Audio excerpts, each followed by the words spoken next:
नमस्कार, मी देशपांडे सर. माझ्या चॅनलवरती तुमचं स्वागत आहे. आज आपण वीज मापकेबद्दल उर्वरित भाग बघणार आहोत. जो राहिलेला आपला भाग आहे तो मागच्या वेळेस आपण बघितलं आहे.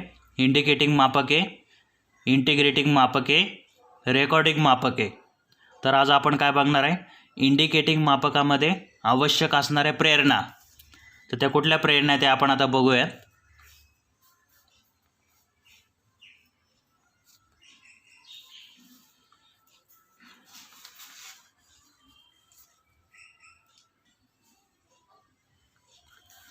इंडिकेटिंग मापकामध्ये आवश्यक असणाऱ्या प्रेरणा.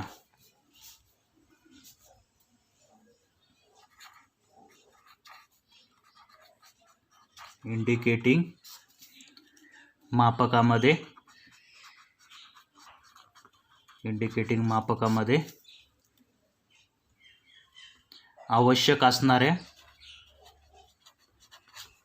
आवश्यक असणाऱ्या प्रेरणा.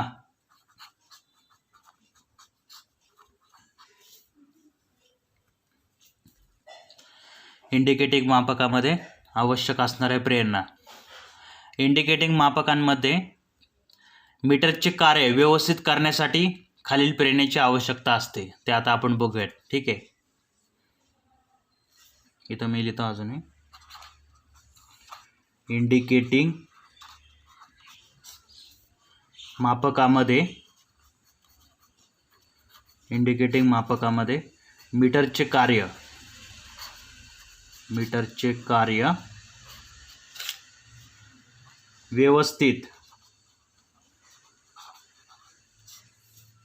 व्यवस्थित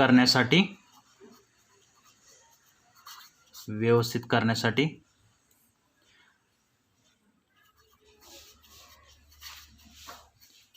खालील प्रेरणेची आवश्यकता असते.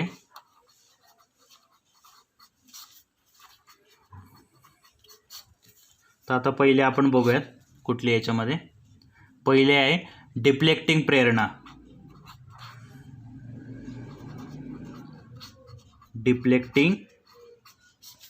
प्रेरणा. दुसरी कुठली आहे? नियंत्रक प्रेरणा. त्यानंतर तिसरी कुठली आहे? डॅम्पिंग प्रेरणा.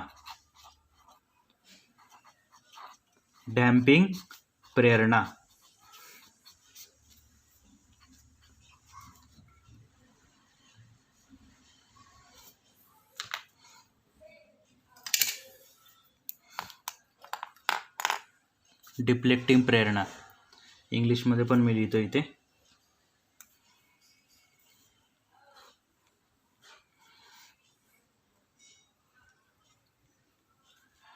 Deflecting torque.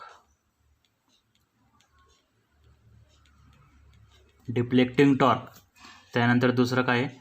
Controlling torque.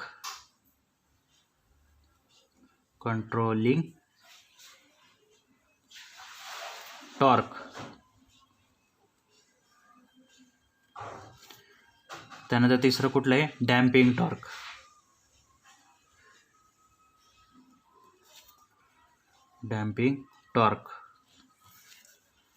तर इंडिकेटिंग मापकांमध्ये मीटरचे कार्य व्यवस्थित करण्यासाठी खालील प्रेरणेची आवश्यकता असते. ते कुठले? डिफ्लेक्टिंग टॉर्क, नियंत्रक प्रेरणा, कंट्रोलिंग टॉर्क, डॅम्पिंग टॉर्क. असे 3 प्रकार असतात. त्यामध्ये आता आपण बघूयात.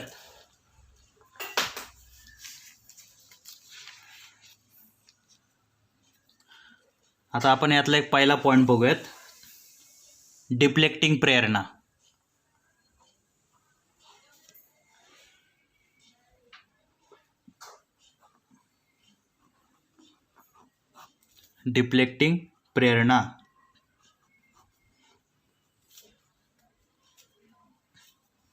डिफ्लेक्टिंग प्रेरणा म्हणजे काय आता आपण बघूया.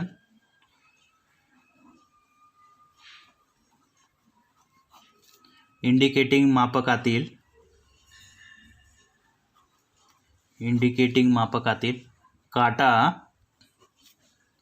शून्यापासून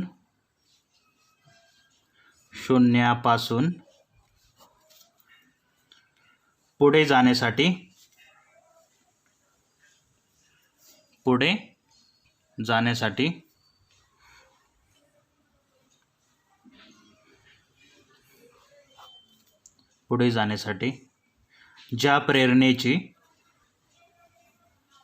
ज्या प्रेरणेची आवश्यकता असते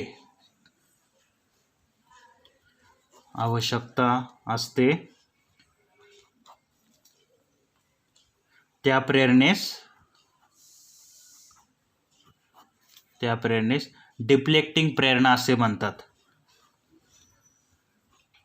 डिफ्लेक्टिंग प्रेरणा असे म्हणतात.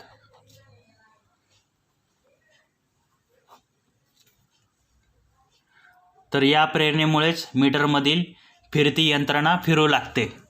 जे फिरणारे जे भाग आहेत ते कशामुळे फिरतात? डिफ्लेक्टिंग प्रेरणामुळे. डिफ्लेक्टिंग प्रेरणा म्हणजे काय?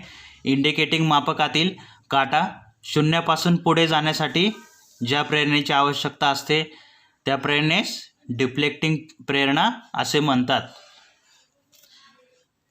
आणि या प्रेरणेमुळेच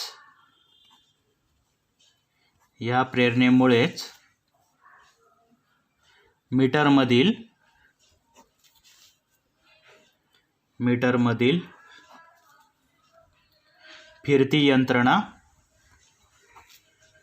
फिरती यंत्रणा फिरू लागते. या प्रेरणेमुळेच काय होतं? मीटरमधली फिरती यंत्रणा फिरू लागते. जे फिरते जे भाग आहेत ते फिरू लागतात. म्हणून विद्युत प्रवाहाच्या परिणामांपैकी एखाद्या परिणामाचा उपयोग करून मीटरमध्ये डिफ्लेक्टिंग प्रेरणा निर्माण केली जाते. ठीक आहे.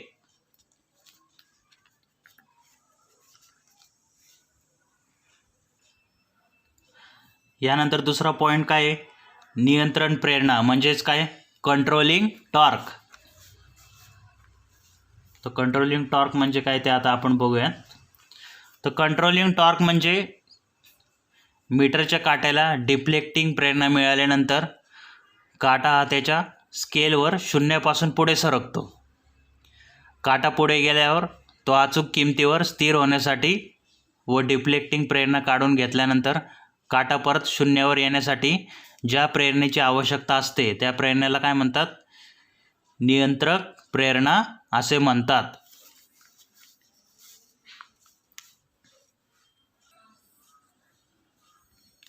तर नियंत्रक प्रेरणा म्हणजे काय?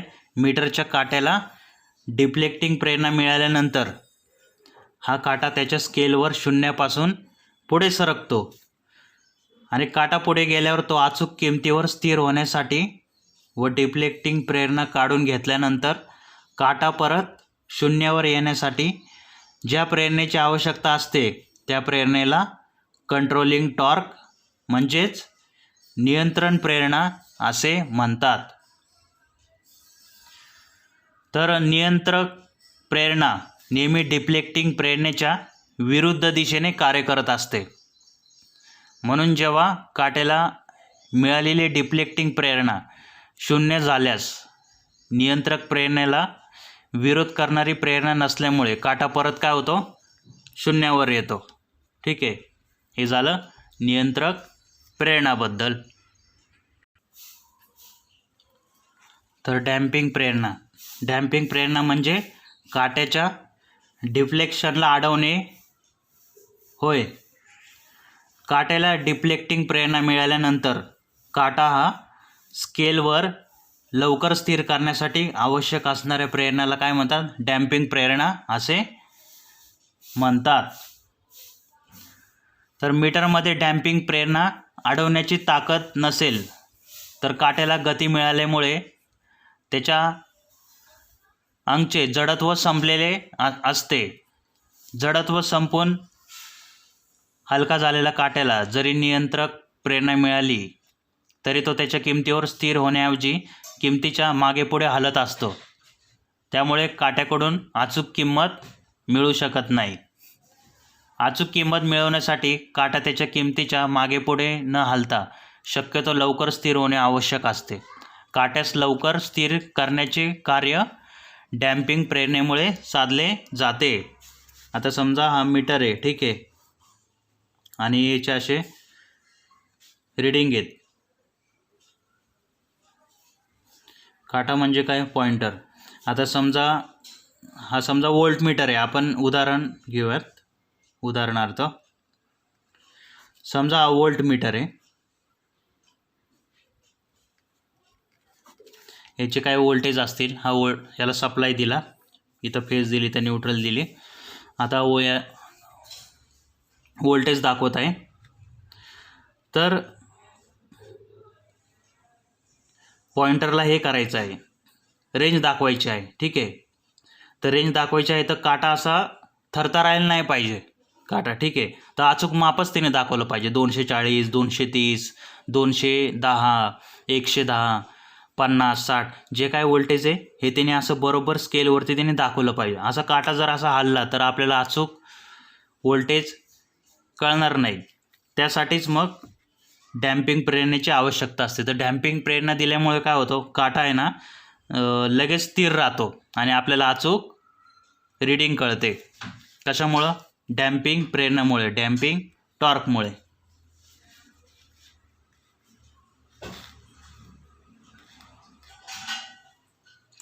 तर अशा प्रकारे आज आपण इंडिकेटिंग मापकांमध्ये आवश्यक असणारे प्रेरणा बघितले आहेत. पहिली कुठली आहे? डिफ्लेक्टिंग प्रेरणा, डिफ्लेक्टिंग टॉर्क. नियंत्रक प्रेरणा, कंट्रोलिंग टॉर्क. तिसरी आहे डॅम्पिंग प्रेरणा, डॅम्पिंग टॉर्क. असे 3 प्रकार आज आपण बघितले आहेत. व्हिडिओ बघितला त्याबद्दल धन्यवाद. थँक्यू.